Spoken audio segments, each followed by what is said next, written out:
La primera de las aplicaciones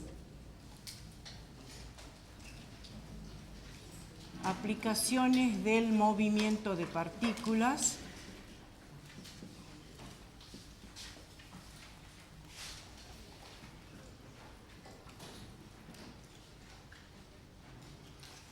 y la primera se llama selector de velocidades.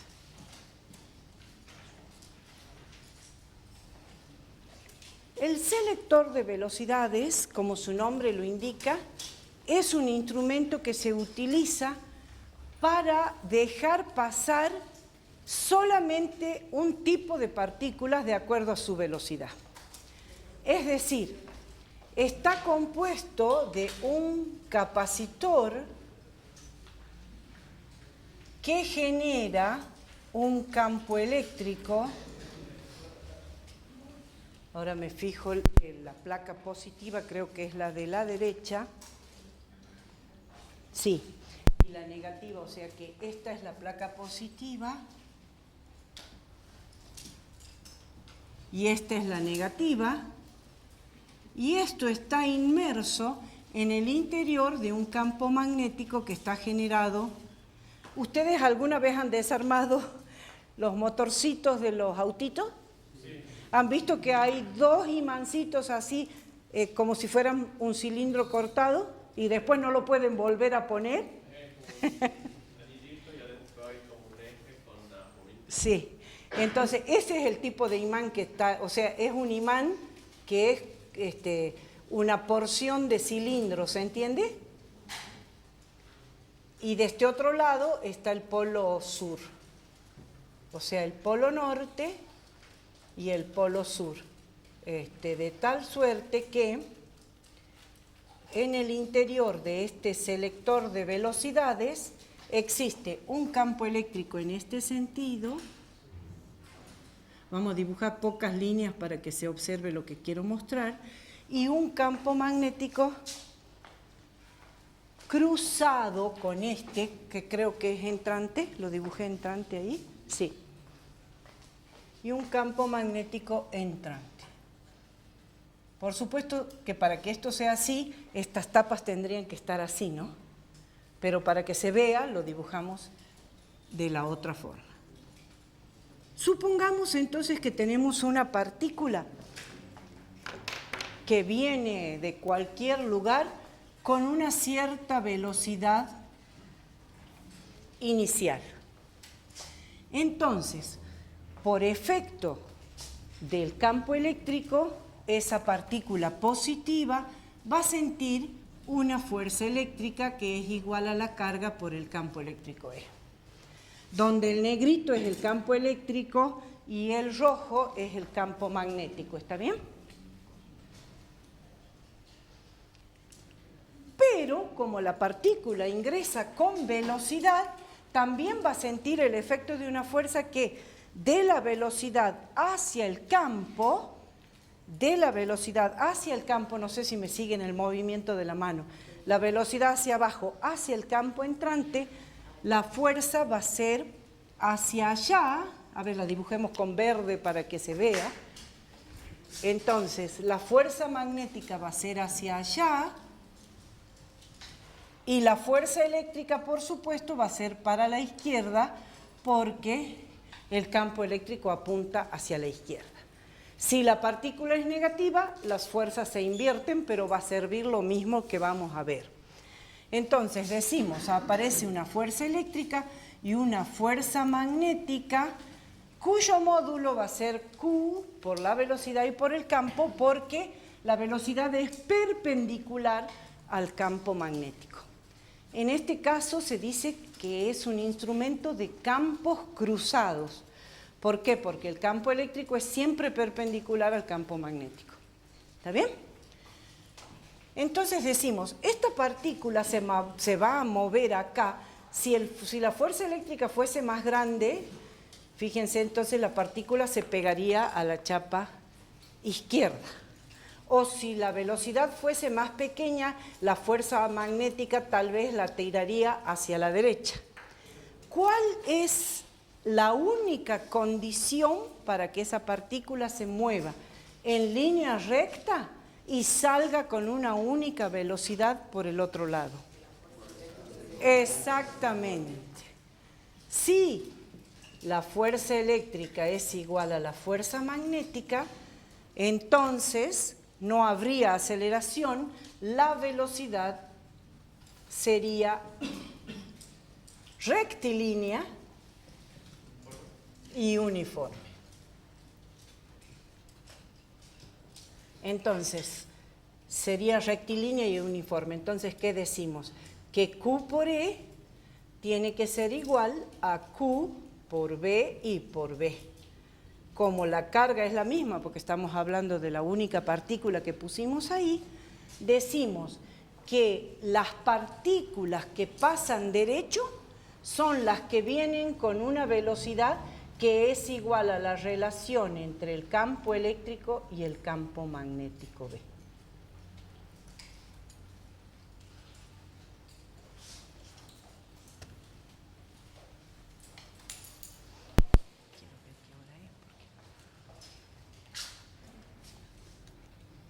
Para ver si tengo tiempo de seguir. Bien.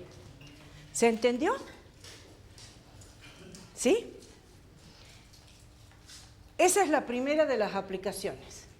Vamos a ver la segunda y si me da el tiempo hacemos la tercera, pero creo que va a tener que quedar para la próxima clase. Sí.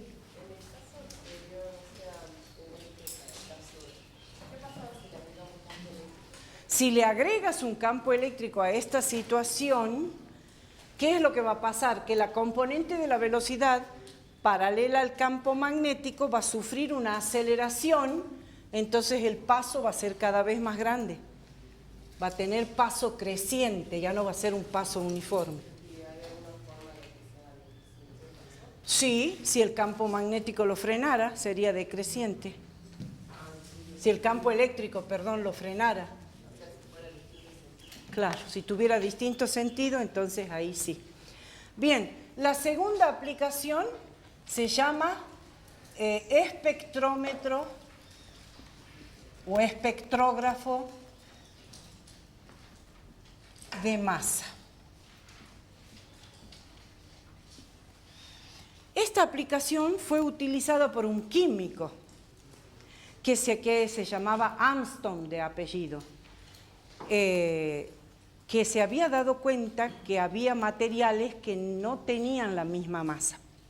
Es decir, a eso él le llamó isótopo, y dentro del mismo material químico no tenían la misma masa. Entonces, utilizando los campos magnéticos, él idea un elemento que está constituido por un selector de velocidades y una región donde hay un campo magnético que puede ser el mismo del selector o puede ser distinto. Entonces, sabíamos que en esta zona las partículas pasaban con una velocidad uniforme, ¿sí? Y entonces, cualquier partícula que ingresaba con una velocidad positiva, por supuesto, cuando llegaba a la región de abajo, por velocidad hacia el campo, siente el efecto de una fuerza y describe una trayectoria semicircular de radio aérea.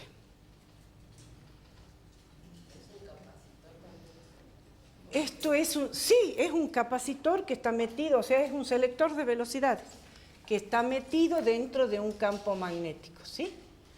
En otras aplicaciones, que ahora lo vamos a ver, en otras aplicaciones, sí puedo explicar de nuevo. Puedo explicar de nuevo. Este instrumento fue ideado por el químico Armstrong, que descubrió que había materiales que no tenían la misma masa. Es decir, los átomos podían tener una masa u otra y así los llamó isótopos, ¿sí? O sea, hay materiales que dentro de lo que es los mismos átomos tienen diferente masa. Y él aprovecha el tema de los campos magnéticos que producen giro en las partículas y hace un dispositivo que se llama espectrógrafo de masa, en el cual hay dos formas. En uno coloca un selector de velocidades para garantizarse que siempre las cargas pasan con la misma velocidad. ¿Sí? El otro, que lo vamos a ver enseguidita, es, partiendo del reposo, aplicarle una diferencia de potencial y hacer que adquiera una velocidad final. Bien, resulta que como estas partículas, algunas tenían una masa y otras una masa distinta, él vio que colocando en la parte superior de este instrumento una chapa de celulosa, posiblemente nunca ustedes hayan escuchado ese término, pero ¿se acuerdan de las radiografías antiguas? Esa es la celulosa y los rayos X impriman en la radiografía la imagen de nuestro interior. Bueno, en este caso esa chapa está hecha del mismo material y la partícula al girar, cuando golpea, deja una marca luminosa en el lugar donde golpea. Entonces, midiendo el radio de curvatura, este sería el radio 2, ¿sí? Y el radio de curvatura de la partícula 1, ¿qué es lo que él encontró? Él encontró que, como el radio es función de la velocidad sobre Q por el campo, si tengo un radio diferente para una partícula, quiere decir que lo único que me varía es la masa, ¿se entiende? Entonces, la otra partícula tendría también una masa con las mismas características porque el campo es el mismo, la velocidad es la misma y lo único diferente es que cada masa va asociada a un radio diferente.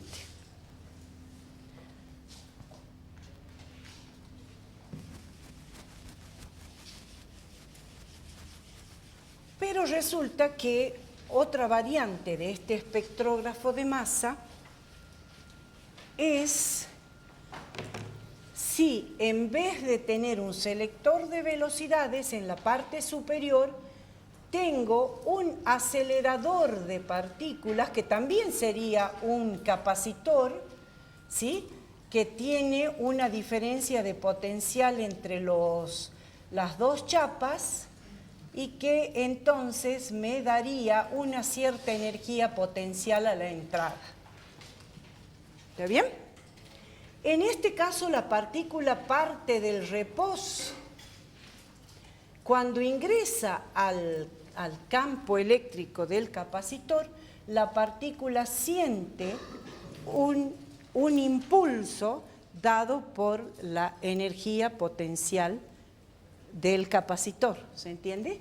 Y por supuesto, cuando ingresa al campo magnético, describe las mismas cosas que hemos visto acá. ¿Cuál es la diferencia en este caso? Que en este caso no tenemos la velocidad inicial dada por el selector de velocidades, sino que vamos a decir que la energía mecánica, de entrada, creo que la simbolizaban con la letra M, ¿no? La energía mecánica de entrada tiene que ser igual a la energía mecánica de salida, es decir, energía cinética más energía potencial a la entrada tiene que ser igual a la energía cinética más la energía potencial a la salida. Con lo cual, ¿qué estoy diciendo? Aquí partimos de reposo, energía cinética no hay. Y la energía potencial, ¿cuánto es? Q por delta de B, ¿está bien? Mientras que del otro lado, cuando ya ingresa en la zona de campo magnético uniforme, resulta que ingresa con una velocidad. Entonces hay una energía cinética, un medio, de la masa por la velocidad al cuadrado. ¿Y qué energía potencial hay acá? Ninguna, porque ya no existe campo eléctrico, ¿está bien? Entonces, con esta relación de energía, nosotros podemos sacar que la velocidad con la que ingresa es la raíz cuadrada de 2 veces Q por delta de V sobre la masa de la partícula. ¿Está bien? Solamente que en este caso ya voy a tener una dependencia de la masa, ¿no? Pero podríamos poner como masa 1 esta y hacer lo mismo con la masa 2 y después relacionar los radios, ¿está bien? Para sacar, ¿sí? Para determinar los isótopos. Y este químico fue el que encontró y rellenó los espacios de la tabla periódica donde iban estos elementos que tenían diferente masa.